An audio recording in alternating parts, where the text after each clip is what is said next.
Bonjour tout le monde. Bonjour. Et bonsoir, plutôt bonsoir. Il fait déjà nuit derrière les fenêtres. Là, vous voyez derrière les rideaux, il fait bien nuit. Et comme vous voyez un sapin derrière moi, vous allez vous en douter que cette vidéo aujourd'hui, elle va être consacrée aux fêtes de fin d'année. Parce que j'ai l'intention de vous raconter comment nous, en Russie, on fête les fêtes de fin d'année et combien de ces fêtes-là on a par rapport à vous. Le sapin qui est derrière moi, déjà fait la différence. Parce que ce sapin, en français, vous le savez bien, ça s'appelle sapin de Noël. Ça veut dire que le sapin consacré à la fête religieuse catholique de Noël. Et on l'appelle sapin de Noël. Et en russe, quand je vais dire Novogodnye Yolka, ça va vouloir dire sapin de Nouvel An. Pourquoi la différence? Et ça va expliquer plein de choses. En fait, après la révolution socialiste d'octobre en 1917, quand les bolcheviks sont arrivés au pouvoir, ils ont interdit la religion et toutes les fêtes religieuses. Donc du coup, les gens, ils avaient plus de fêtes religieuses, mais ils voulaient quand même avoir des fêtes et fêter plein de choses, se retrouver en famille, parce que c'était des humains. Et du coup, la fête principale, bon, à quelques jours près de la date de Noël, c'est devenu la fête de Nouvel An. Ça veut dire la nuit du 31 au 1er. Et depuis du 31 au 1er, c'est la nuit principale pour tous les Russes, pour se retrouver en famille, mis à part les religions, parce que vous savez qu'en Russie, on a quand même aussi énormément de religions.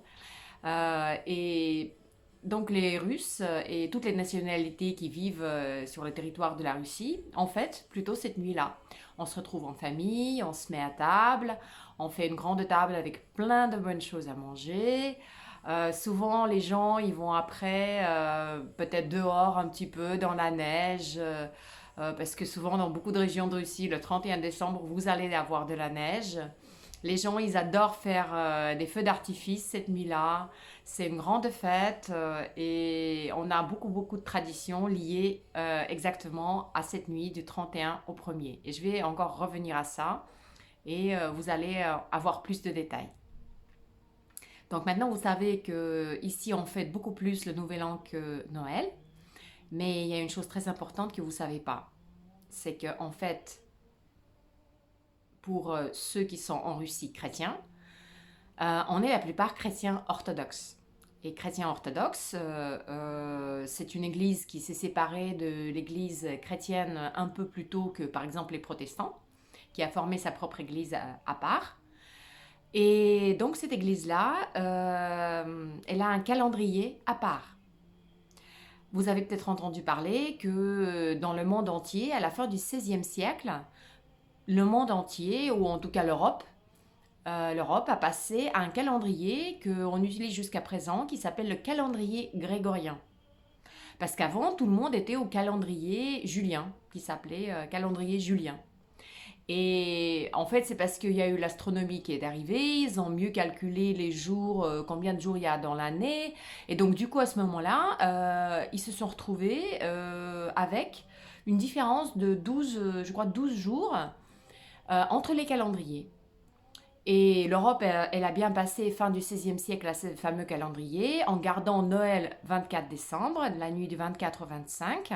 Sauf que la Russie, qui était à l'époque, à la fin du XVIe siècle, un petit peu à part, et qui était un pays très religieux, l'Église orthodoxe russe a décidé que le nouveau calendrier, c'est pas le bon. Et qu'il faut rester au calendrier précédent. Et avec ce calendrier précédent, on avait 12 jours de différence avec l'Europe. Ça veut dire que ici, quand il y avait 24 décembre en France, en Russie, c'était 6 janvier. C'était déjà le 6 janvier. Et c'est resté comme ça jusqu'à la Révolution. Et la Révolution, c'était en 1917. Et c'est seulement en 1918 que le pays, c'est devenu la République Fédération de Russie. En 1918, cette république-là a décidé, qui était une république laïque, qui était bien évidemment, comme j'ai dit, après la Révolution, tout ce qui était religion était mis à part. Et donc, cette république-là a décidé de passer au même calendrier, c'est-à-dire le nouveau calendrier grégorien, avec tous les Européens. Donc du coup, depuis 1918, la Russie a le même calendrier que la France et tous les autres pays. Sauf que l'Église est toujours restée à ses croyances. Et aujourd'hui, si vous achetez un calendrier dans une église en Russie, vous allez toujours avoir sur un même jour deux dates. Et il y aura toujours 12 jours de différence. Donc, ce qui nous fait à nous, les gens aujourd'hui, que le 24 décembre, par exemple, 2020, ici, comme c'est une fête religieuse, ça ne fera pas une fête. Donc, on va tous travailler. Ça va faire une semaine normale, une semaine comme d'habitude, aucune particularité. Ensuite, nous allons arriver au 31. Et le 31, ça va être vraiment une grande fête à la maison. Donc voilà, on va encore en parler. Et après, on va avoir le 6 janvier qui va être notre Noël à nous, c'est-à-dire Noël orthodoxe. La nuit du 6 au 7 janvier 2021, on va enfin fêter Noël. Et comme en fait la tradition de fêter Noël est une tradition un petit peu nouvelle, c'est-à-dire que c'est seulement après la chute de l'URSS que les gens ils ont vraiment commencé à fêter Noël, c'est pas vraiment venu dans les mœurs comme une fête de famille. Donc c'est plutôt devenu fête religieuse, un peu dans les familles qui sont plus orientées vers l'église. C'est quand même, le 7 janvier, c'est quand même férié. Mais ce n'est pas fêté par tout le monde. Voilà. Et deuxième chose, et il n'y a pas de tradition spéciale, je dirais. Bon, certaines familles vont faire une table, quelqu'un va aller à l'église, mais il n'y aura pas de tradition particulière que tout le monde serait au courant et que tout le monde ferait. Et en fait, en Russie, on a plutôt, on a des vacances. On a des vacances, c'est même pas des vacances, c'est même pas comme en France quand vous avez une journée officielle de vacances le 25 et le reste, c'est vous prenez vos jours de vacances vers la fin d'année. On a vraiment des journées fériées officielles tout le début de mois de janvier. Ça veut dire en général, c'est entre le 1er et le 10 janvier que personne travaille dans le pays. Donc on va fêter le nouvel an, ensuite on va commencer des grandes fêtes, on va arriver à Noël et on va aller travailler vers par exemple en 2021, ça va être le 11 janvier qu'on va travailler, ça va être un lundi qu'on va aller travailler. Et après, au mois de janvier, on va avoir encore d'autres fêtes, mais peut-être je vais faire encore une vidéo pour vous expliquer parce que sinon ça va être beaucoup trop compliqué. Et maintenant, voilà quelques mots sur les traditions des Russes aujourd'hui, en 2020, je veux dire, par rapport à la fête de Nouvel An, parce que du coup, c'est ça notre fête principale. Cette nuit-là, comme j'ai dit, on va se retrouver à table, en famille ou entre amis. Ça peut être à la maison, surtout à la maison. La plupart des traditions, c'est concerné à des plats qu'on va mettre à table. Donc, on va avoir une salade que tout le monde connaît très bien aussi, qui s'appelle Olivier, par le nom d'un cuisinier français qui avait présenté cette salade début du XXe siècle, parce que c'est un cuisinier français qui avait travaillé à Moscou. Et en fait, bon, j'ai découvert récemment, c'est un peu une salade à base un peu comme la macédoine qui existe en France, mais avec d'autres ingrédients dedans. Donc ça va être des légumes cuits, coupés en petits morceaux, avec des morceaux de saucisson cuits ou avec de la mayonnaise, avec des petits pois, voilà, donc des œufs durs aussi.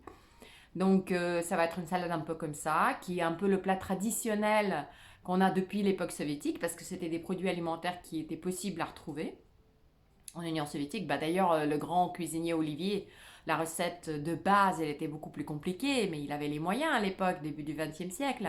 Et il travaillait dans un grand restaurant à Moscou, donc il mettait du crabe, il mettait autre chose. Donc, lors de la période soviétique, il n'y avait pas autant de choix. Donc, du coup, voilà, ceux-ci sont cuits, donc des ingrédients beaucoup plus simples.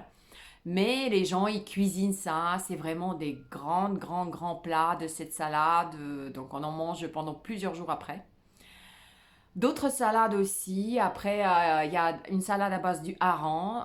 On l'appelle hareng sous un hareng sous on va dire une couverture, en fait en russe c'est l'autre под шубой.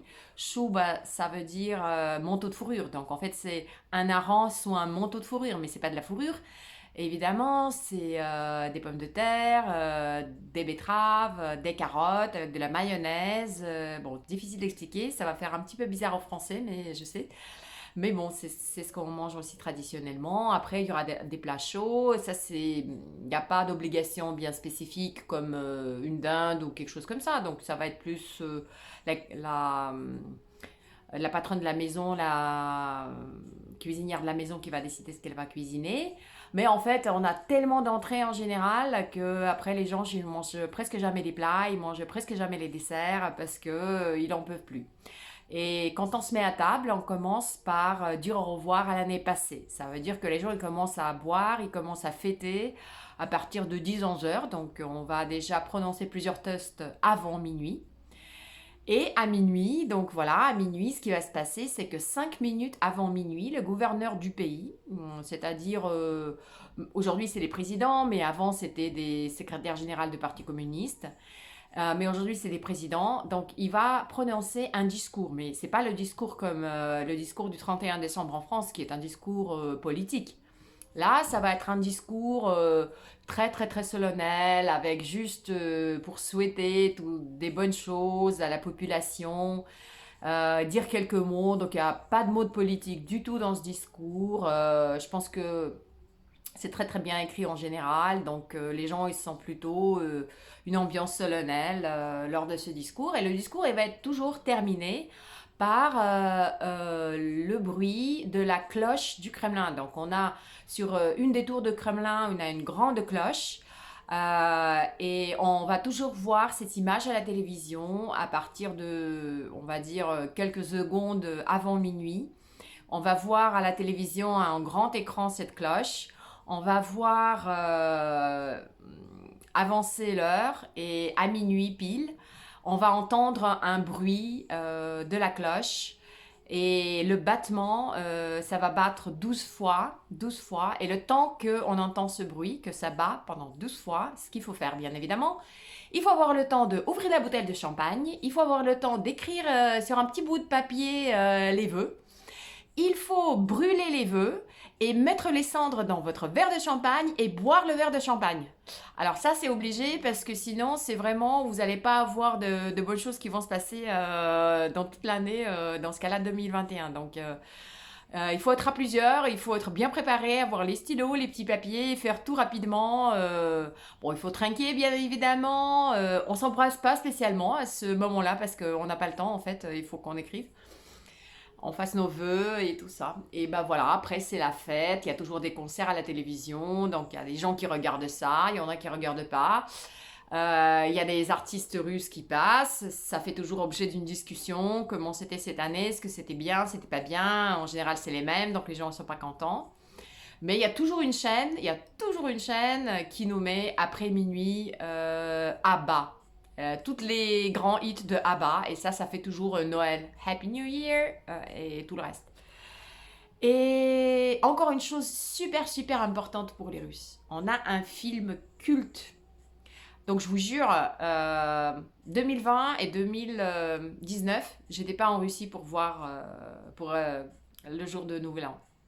Et ça me manquait énormément, à tel point que le 1er ou le 2 janvier, je me suis mise dans ma chambre, j'ai trouvé le film sur internet et j'ai regardé un bout parce que c'était pas possible, j'avais pas l'impression que la nouvelle année est arrivée, parce que sans avoir regardé ce film, en Russie, c'est pas possible, ça veut dire qu'il y a pas eu de nouvel an, il n'y a pas eu de nouvel an. Et c'est un film qui s'appelle L'ironie du sort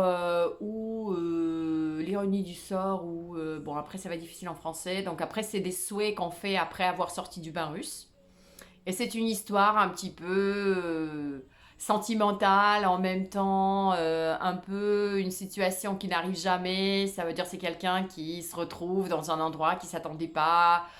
C'est une histoire d'amour mais très à la russe. Et ça se passe la nuit du Nouvel An. Donc en fait, ils se retrouvent dans une autre ville le 31 et le 1er. Ils tombent amoureux d'une femme et ça change complètement leur vie. Donc on va vivre avec eux cette nuit magique du 31 au 1er. C'est un film qui a deux séries, donc un film qui a été fait dans les années 70.